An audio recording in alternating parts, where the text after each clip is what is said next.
Magandang araw po sa inyong lahat mga kababayan at welcome back dito po sa ating munting channel Pinas News Review, kung saan re-reviewin po natin ng mga mahalagang balita dito sa Pilipinas.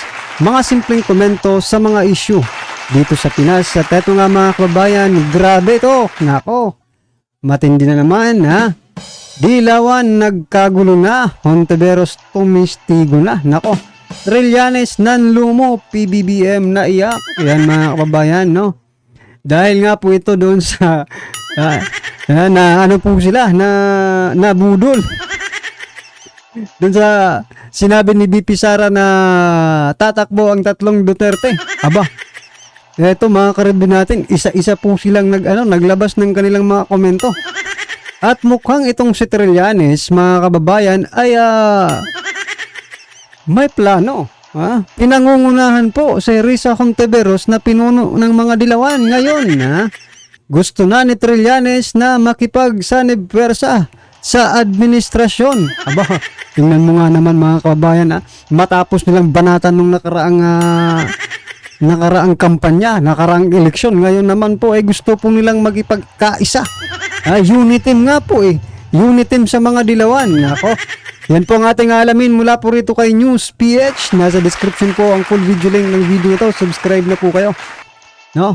At kung bago ka pa lang at di pa po nakapag-subscribe sa ating munting channel, please don't forget to subscribe at i-click na rin po ang bell notification para updated po kayo sa lahat ng ina-uploads nating reaction video. At eto na nga mga kababayan, sama-sama at sabay-sabay po natin pakinggan. Orin at bigyan ng komento ang video ito. Eto na po. Niresbakan ni Trillanes yung mga kakampi niya na ayaw makipag unity dito po sa administrasyon ni Pangulong Marcos. Kung natatandaan nyo, sinabi ni Trillanes na wino-workout niya. Siya mismo nag-workout. Bumubuo siya ng alyansa sa pagitan ng mga dilawan, kakamping, at ng administrasyon ni Pangulong Marcos. Sumagot po kahapon yung tropa. Yung tropa ni Hontiveros, ni Laila de Lima, at iba pa. No? Anong sagot nila? Balikan natin muna yung sagot ni Hontiveros. Ito ang sinagot ni Hontiveros.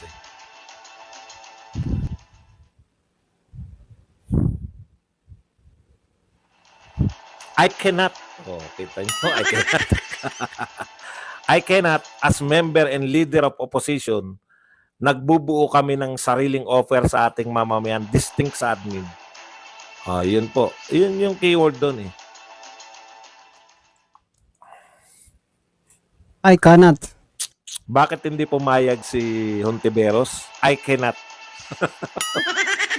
Ibig sabihin, hindi niya maatim, no, na bilang leader ng oposisyon na hindi. So ang pinoprotektahan ni Hontiveros, hindi yung mga miyembro niya na mas malaki yung tsansang manalo sa panaginip nila.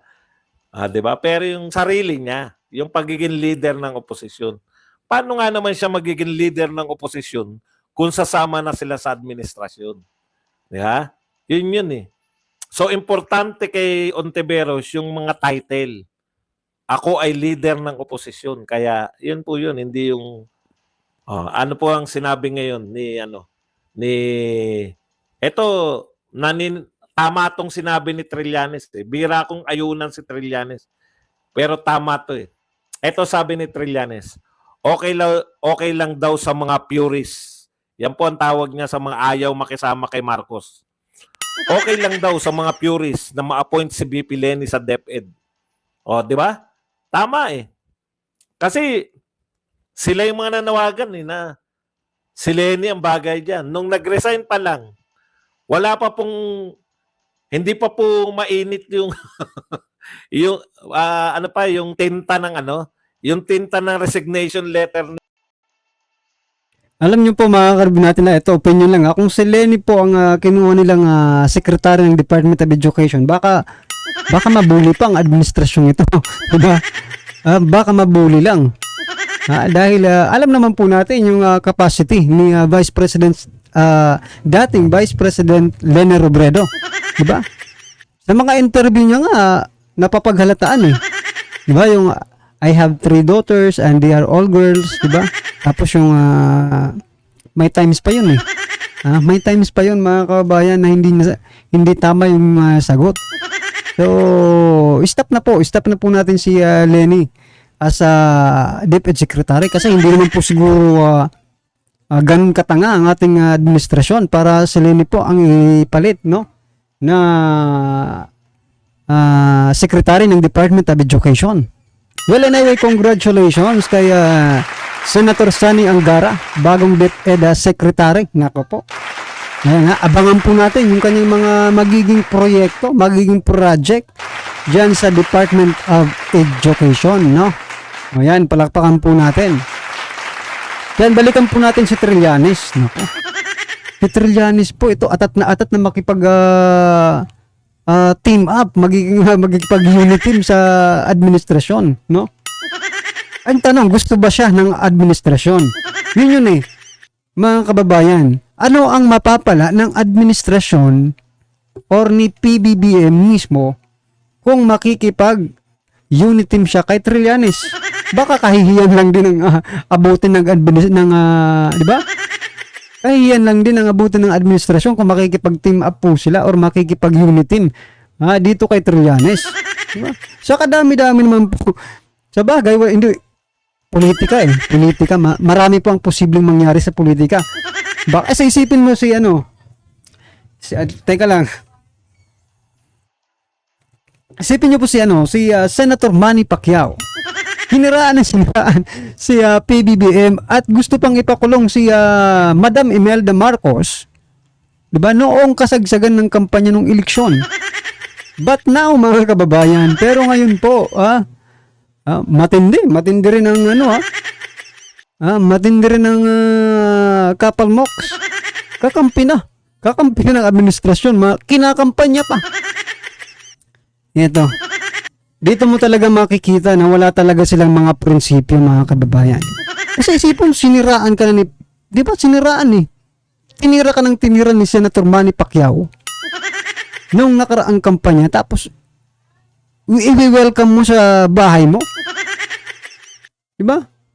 Eh, sa bagay, sasabihin na naman yan ng mga haters natin, no? Yung mga bashers natin, sasabihin na naman, ganyan talaga ang politika. Oo nga, ganyan ang politika, pero hindi naman ganito kabasura. Di ba? Hindi naman ganito kadumi dapat ang politika. Di ba? Baka ma-involve na Manny Pacquiao.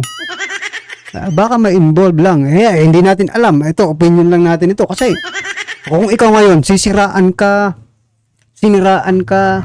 di ba? Papakulong pa yung mama mo, yung nanay mo.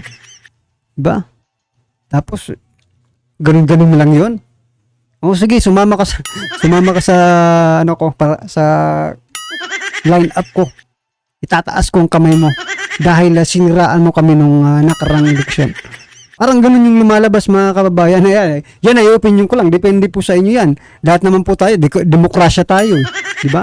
Kung ano man pong opinion mo, nire-respeto po natin yan. No? Nagsasabi lang po ko ng opinion ko. Baka sakaling magkaparehas po tayo ng opinion, di congratulations. Di ba? Kung magkaiba naman po tayo ng opinion, simpleng komento lang po ang kaya kong ibigay, mga kababayan. No? Tulad po ng mga karamihang Pilipino, simple lang ang maging komento, depende po sa kung ano ang issue sa ating bansa, di ba? Hindi mo naman kailangan eto nga di ba? Hindi mo naman kailangan maging political analyst, PhD, no?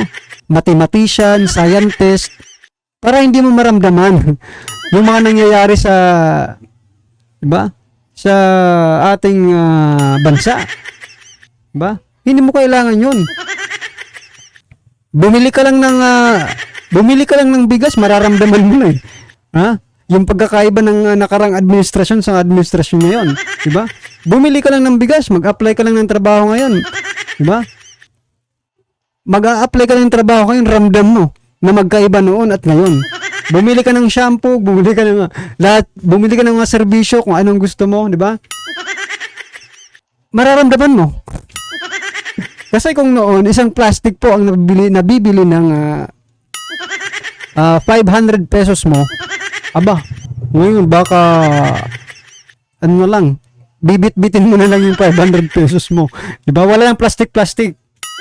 Sabagay, hindi naman uso nga ng plastic eh, yung ano na, yung paper bag, di ba? Yung mga disposable na. Ay nako mga kabayan, no? Kasi dito mga karibin natin sa channel natin, tinitira tayo. Dahil simpleng komento lang yung ginagawa natin. Gusto nilang pa, ano yun eh. Gusto nilang maging complicated pa. Hindi naman tayo ganun ka, na tao, di ba? Simpleng tao lang tayo, kaya simpleng komento lang. Kaya nga po nang sabi ko kanina, hindi mo kailangan maging doktor, hindi mo kailangan maging engineer, maging scientist, mathematician, para hindi mo maramdaman ang problema ng bansa natin. Isa lang, no? Bumili ka ng bigas, mararamdaman mo na talaga ang problema ng bansa. Ni BP Sara, hindi pa natutuyo. Nananawagan na sila eh.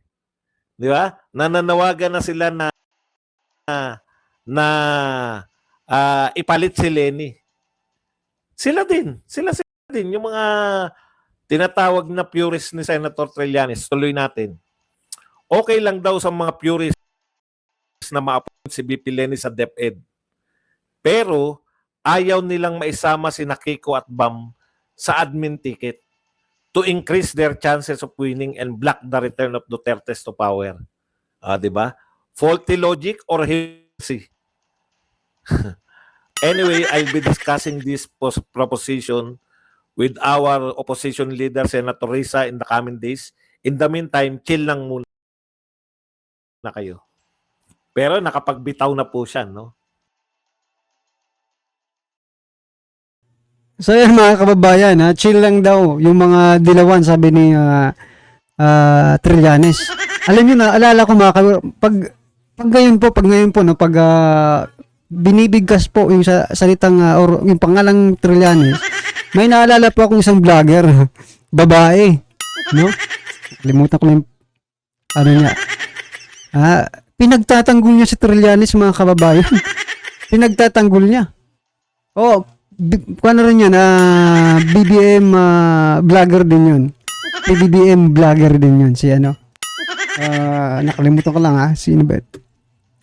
Basta, pinagtanggol niya si Trillanes. Sabi ko, grabe ito. Pero nung nakaraan administrasyon mga kababayan, grabe po ang pag-aano niya kay PRRD. Kasi pinapanood ko siya eh. Ano pa yung, maliit pa rin yung channel niya dati. Ngayon, malaki na kasi, di ba? Pag pro BBM ka talagang bubulusok yung channel mo eh.